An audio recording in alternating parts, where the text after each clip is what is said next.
सतगुरु दयाल को मुख हृदय हरि नाम, नित्य कृप संगत साधकी जीवन मोक्ष सुख राम।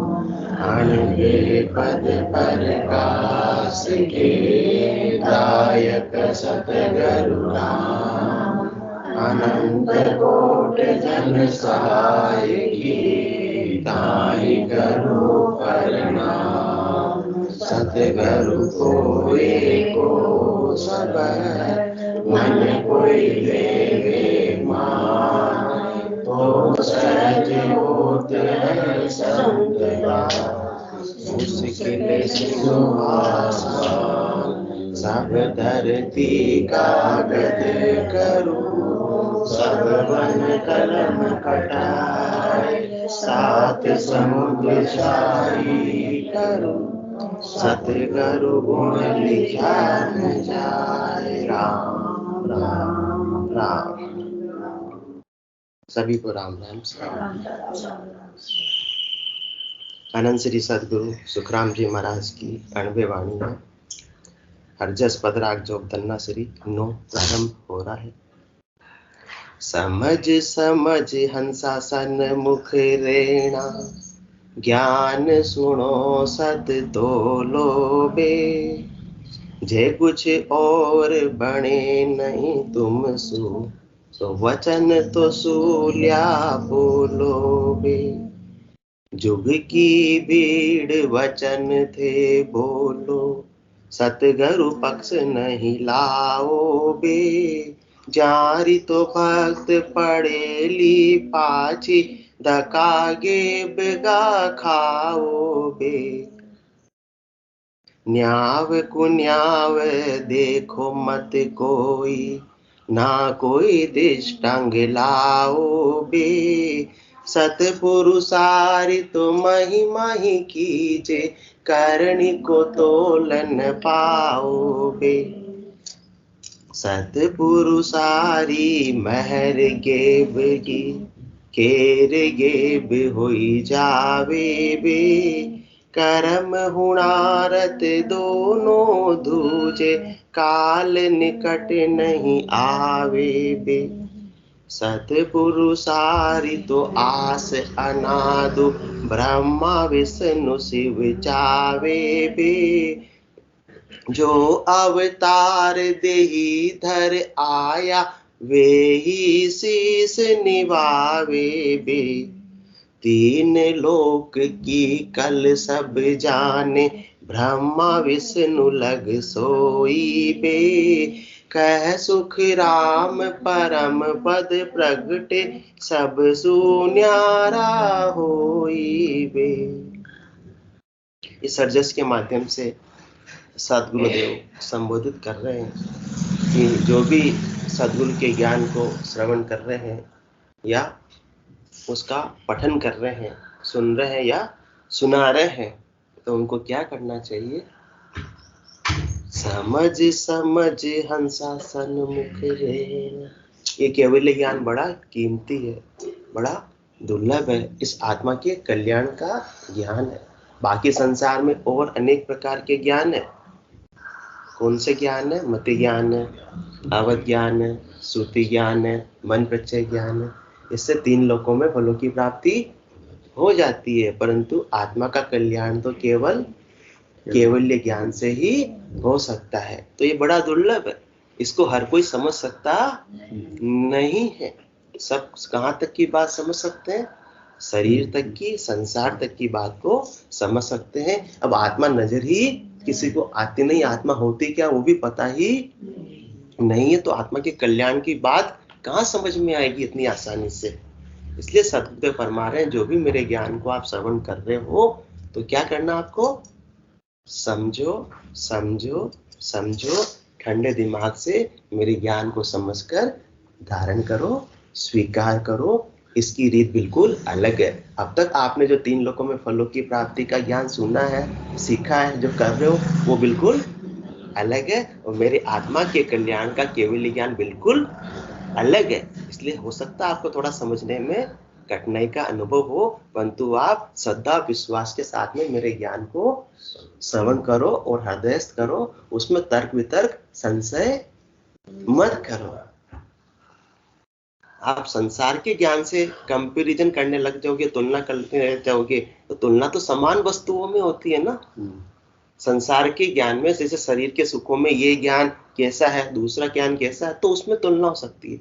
यहाँ तो संसार का सुख का और आत्मा के कल्याण की बात बिल्कुल अलग है, तो दोनों में तुलना संभव नहीं है। इसलिए समझ समझ हंसा सन्मुख रेणा। हंस किसको कह रहे हैं? जो भी सद्गुरु के ज्ञान को श्रवण कर रहे हैं, जिनको थोड़ी बहुत भी आत्मा के कल्याण की समझ है, चिंता है, जो भी अपनी आत्मा का कल्याण करना चाहता है। शरीर का कल्याण तो सब है, उसमें किसी को समझाने की आवश्यकता नहीं पड़ती है ना। शरीर के कल्याण की जहाँ भी बात हो तो अपन सारा काम दौड़कर कर लेते हैं, परंतु आत्मा के कल्याण के लिए सद्गुरुदेव इसलिए समझा रहे हैं, समझ समझ हंसा सन्मुख रहना। मेरे ज्ञान को सुनो, समझो और सन्मुख रहो। किसके? सद्गुरु के ज्ञान के। गुरुमुखी बनो, मनमुखी मत बनो। मन तो कहाँ ले जाएगा? प्राथमिकता किसकी देगा? शरीर संसार के कल्याण की प्राथमिकता देगा, परंतु सद्गुरुदेव किसकी प्राथमिकता दे रहे हैं? आत्मा के कल्याण की प्राथमिकता दे रहे हैं। इसलिए समझ समझ हंसा सन्मुख रेणा, ज्ञान सुनो सत तोलो वे। इस ज्ञान को श्रवण करो और फिर उसका सच्चा मूल्यांकन करो कि मेरे आत्मा का कल्याण इसी ज्ञान से हो सकता है। ज्ञान सुनो सत तोलो वे। फिर उसका ज्ञान का जो आप निर्णय भी करते हो, ज्ञान की जो व्याख्या भी करते हो, एकदम कैसे करो? खरी खरी करो, भले किसी को अच्छी लगे या ना लगे। और यदि आप में इतनी समझ नहीं है कि आप इसका निर्णय कर सको, इसकी व्याख्या कर सको, तो फिर क्या करना है? जे कुछ और बने नहीं तुम सु, तो वचन तो सूल्या बोलो बे। यदि आप में इतनी समझ नहीं है, ये अनोखा ज्ञान आपने आज पहली बार देख रहे हो, तो यदि आप में इसने निर्णय करने की, मूल्यांकन करने की अभी तक क्षमता नहीं है। क्षमता कब आएगी? जब ज्ञान को धारण करके ज्ञान के अनुसार साधना करोगे, तो मालूम पड़ेगा कि एकदम सत्य बात सद्गुरुदेव ने बताई है। जैसा ज्ञान में लिखा वैसी रीत मेरे घट के भीतर बन रही है, तो विश्वास आ जाएगा। रटता रटता भयो मिठास, हरस भयो आयो विश्वास, तो विश्वास आ जाएगा। और साधना ही नहीं करेंगे तो हर कुछ बात बोलने लग जाएंगे। तो सद्गुरुदेव फरमा रहे, ये दुर्लभ ज्ञान है, बड़ा कीमती ज्ञान है, इस ज्ञान की तुम निंदा मत करना। यदि समझ में नहीं आवे तो अड़ंग बड़ंग मत बोलना। इसके लिए जे कुछ और बने नहीं तुम सु, पहले तो ज्ञान सुनो, सत तोलो, यदि आप में सामर्थ्य है तो। और नहीं कर पा रहे हो तो जे कुछ और बने नहीं तुम सु, तो वचन तो सूल्या बोलोगे। वचन तो मीठे बोलो। हाँ भाई, मेरे समझ में भले अभी नहीं आया, पर सद्गुरुदेव ने जो बताया सही बताया होगा। मेरी बुद्धि में हो सकता है अभी समझ विकसित नहीं हुई हो, कम से कम इसकी निंदा तो मत करो। और अपन क्या करते हैं फिर? जुग की भीड़ वचन थे बोलो, सतगुरु पक्ष नहीं लाओगे, जारी तो भक्त पड़ेली पाची, धका गेब का खाओगे। जुग की भीड़ वचन थे बोलो, जो संसार वाले जिसमें राजी होते हैं ना, वैसे वचन अपन बोलते हैं। जहां संसार की ज्यादा से ज्यादा भीड़ आने लगे, हाँ, संसार वाले खुश रहे और सदगुरु पक्ष नहीं लाओगे, सदगुरु के ज्ञान को तो प्राथमिकता देते नहीं है, तो फिर क्या होगा? जारी तो भक्त पड़ेली पाची, धका गेब का खाओगे। तो आप इस ज्ञान से जुड़ने के बाद में भी उन्नति नहीं कर पाओगे, पूर्ण विकास नहीं कर पाओगे, पूर्ण स्थिति को प्राप्त नहीं कर पाओगे। तो जो सद्गुरु ने बताया है, गुरुमुखी होकर अक्सर है वैसा ही बात करो। जिस प्राथमिकता को सदगुरु ने दिया वही प्राथमिकता की बात करो। आ सतगुरु की पारखा सुन जो चित दे कान, केवल बिन सुखराम के भजे न दूजुआन। सदगुरुदेव तो केवल पद आनंद पद की प्राप्ति की बात ही बताते हैं, अन्य और कोई इधर उधर की बात नहीं करते हैं जिससे शरीर के सुख मिले, संसार के सुख मिले।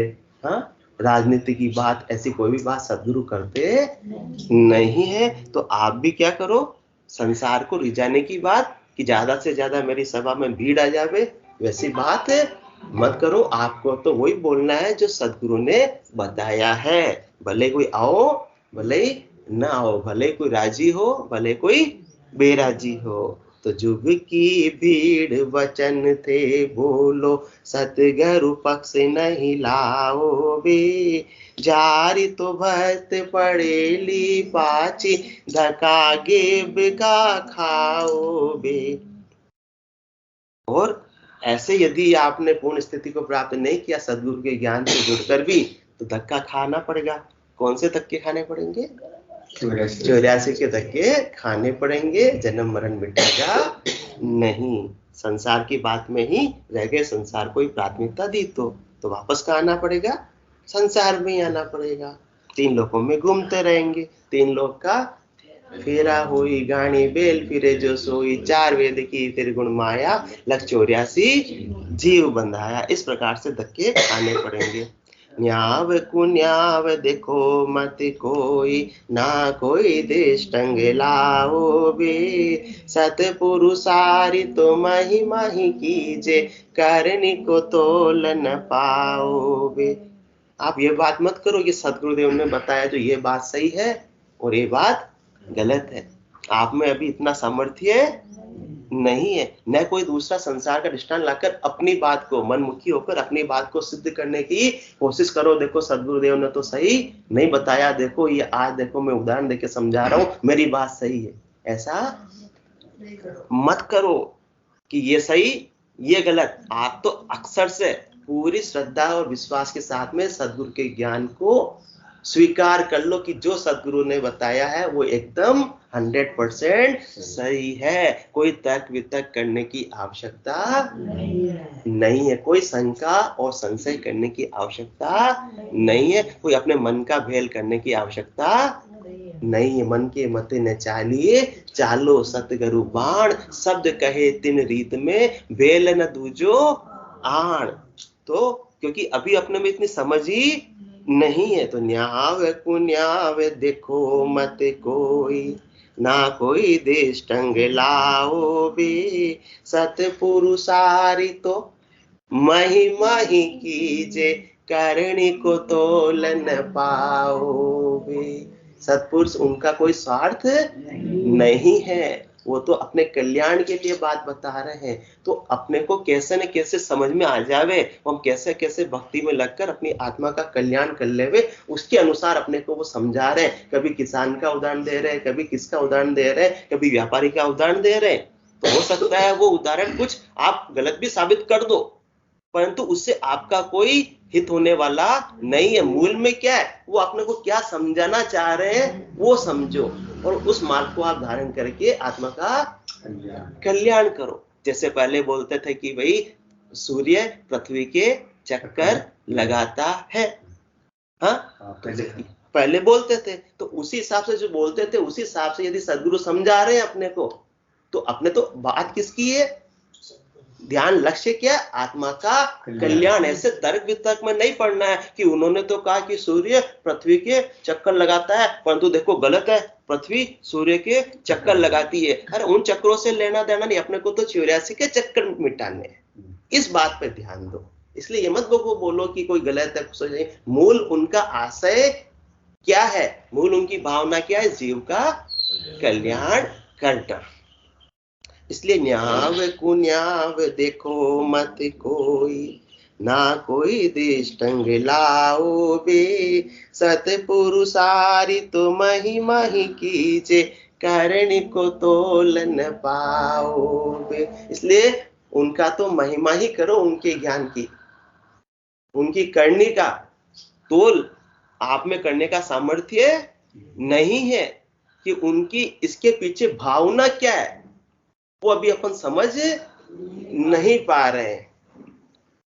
सतपुरुषारी महर गेब की केर गेब होई जावे बे, कर्म हुणारत दोनों दूजे काल निकट नहीं आवे बे। सत्पुरुषों में, केवली भगवंतों में इतना पराक्रम है, उनकी महर यदि आप पर हो जावे ना तो आपका हमेशा हमेशा का कहर समाप्त हो जावे। कौन सा कहर? ये जन्म मरण का जो कहर, गर्भवास का कहर, ये काल का जो कहर लगा हुआ है, उसे कौन मिटा सकते? सदगुरु का ज्ञान ही मिटा सकता है, केवली भगवंतों का ज्ञान ही मिटा सकता है। साध बड़ा परमार्थी इन सम और न कोई, जन सुखिया गर्भवास की ताप मिटावे जोय। बाकी संसार में अनेक प्रकार के गुरु हदगुरु हो सकते हैं, वो आपके शरीर का, संसार का उपाय कर सकते हैं, धन दिला सकते हैं, पुत्र दिला सकते हैं, व्यवसाय का वो अच्छा कर सकते हैं, परंतु ये जन्म मरण का जो कहर लगा हुआ है उसे कौन मिटा सकते हैं? सदगुरु का ज्ञान ही मिटा सकता है। इसीलिए सतपुरुषारी महर गेब की, और उनकी महर भी कैसे होती है? गेबो होती है। आपको कोई विशेष परिश्रम करने की आवश्यकता नहीं होती है, कोई दान चढ़ावा देने की भी आवश्यकता नहीं होती है, बाहर की सामग्री लाने की भी आवश्यकता नहीं होती है। बस आप श्रद्धा विश्वास के साथ में सदगुरु के ज्ञान को सिरोधारी कर लो और सदगुरु की सत्ता आपके घट के भीतर जागृत हो जाएगी। बस शिष्य अपना निजमन ले जाकर सतगुरुदेव को सौंप देवे और सदगुरु का निजमन रीस गया तो आपका काम बन गया। कैसे? आपके निज नाम जागृत हो गया। वो निज नाम इस आत्मा को परमात्मा पद की प्राप्ति कराएगा। कैसे कराएगा? गेबो कराएगा। इसमें आपकी करनी, आपके बल का कोई उपयोग होने वाला नहीं है। ये गेबो कुदरतन है, कुदरत कला नाम ही को, नाम ही इसका क्या है? कुदरत कला है। ये कुदरतन ही प्रकट होती है। किसकी महर से? सदगुरु की महर से, दया से और कृपा से।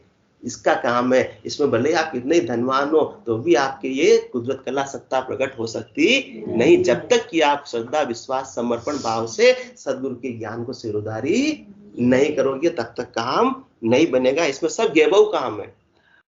तो सतपुरुषारी महर गेब की केर गेब होई जावे बे, कर्म हुणारत दोनों दूजे काल निकट नहीं आवे बे। ऐसी जो महर हो गई सदगुरु की, वो निज नाम जागृत हो गया तो निज नाम के सामने जब माने मरजात चाल पासे नहीं आवे, दूरा सु डंडो साध के दर्शन चावे। ऐसे केवल्य की भक्ति का पराक्रम है जो सदगुरु के महर से जागृत हो गई अपने घट के भीतर। तो पापन पुण्य न माने एकी, ना किया दंड लागे, उल्टा धर्म कर्म सोचावे, भाग हमारा जागे। तो सतपुरुषारी महर गेब की केर गेब होई जावे रे, कर्म हुणारत दोनों दूजे काल निकट नहीं आवे रे। ऐसे केवल्य ज्ञान जब घट में जागृत हो गया तो निज नाम के प्रताप से, भजन के प्रताप से अनेक जन्मों के जो इसकी आत्मा के साथ में संचित कर्म है, वो संचित कर्म का सफाया हो जाता है। जो हुणारत है, जो होनकाल अपने लिखी हुई है, वो भी बदल जाती है, और जो सूली की सजा है वो भी सुई में परिवर्तित हो जाती है। प्रारब्ध जो अपने भोगने हैं वो भी सहज सहज में साधक इस केवल्य की भक्ति के पराक्रम से भोग लेता है। तो इतना महत्व किसका है? केवल की भक्ति का। जो कौन बख्शिश कर रहे हैं? सदगुरु बख्शिश कर रहे हैं। तो कर्म हुणारत दोनों दूजे काल निकट नहीं आवे बे, सतपुरुषारी तो आस अनादु ब्रह्मा विष्णु शिव चावे बे, जो अवतार देही धर आया वे ही शीस निभावे बे। इतना महत्व है किनका? ऐसे केवली भगवंतों का जो ऐसी अणबे की परवानगी लेकर आए हैं। तो इनकी तो सतपुरुषारी तो आस अनादु ब्रह्मा विष्णु से उच्चावे रे। जो त्रिदेव है, बड़े बड़े सृष्टि की रचना करने वाले, पालन करने वाले, संहार करने वाले, वो भी ऐसे केवली भगवंतों के केवल ज्ञान को सिरोधारी करना चाहते हैं, स्वीकार करना चाहते हैं। साधना करके वो भी सदा सदा के लिए केवल पद आनंद पद की प्राप्ति करना चाहते हैं। तो कौन? तीन लोक के मालिक भी। और अपन कौन है? तीन लोक के अंदर जिनका कोई भी छोटा सा भी वजूद नहीं है। और वो सदगुरु के ज्ञान को सिरदारी नहीं करे, उसमें संशय करे, उसमें शंका करे, तो क्या समझदारी का काम है? जो अवतार देही धर आया, वे ही शीस निभावे बे। जो बड़े बड़े अवतार आए, रामकृष्ण जैसे अवतार, उन्होंने भी ऐसे केवली भगवंतों के केवली ज्ञान को शीस नवाया, मतलब सिरोधारी किया, इतनी मान्यता दी। नेमनाथ के चरणा लागा कृष्ण आन कर भाई, और संत के चरण गया तो कहो शिष्ट में भाई। भगवान श्री कृष्ण ने भी नेमिनाथ जी से ऐसे केवल्य ज्ञान को धारण किया, उनकी इतनी महत्व समझ के उनके चरणों में लगे, उनको महत्व दिया। बाकी और किसी के चरणों में गए हो तो बताओ। तो जो अवतार, और भगवान दशरथ नंदन भगवान श्री राम भी वशिष्ठ मुनि से ऐसा ही केवल्य का ज्ञान धारण किया। तो जो अवतार, समय ज्यादा हो, बोलो राम सदगुरु देव जी महाराज, धन्य हो परम दयाल सदगुरु सुखराम जी महाराज ने, धन्य हो अनंत श्री सदगुरु सुखराम जी महाराज के ज्ञान सस्वरूप भगवान ने, धन्य हो केवली भगवंता ने, धन्य हो जीवावतारण जहाज ने, धन्य हो मोक्ष के मालिका ने, धन्य हो अनंत कोटि संतान, धन्य हो राम सभा में राम राम राम राम राम राम राम।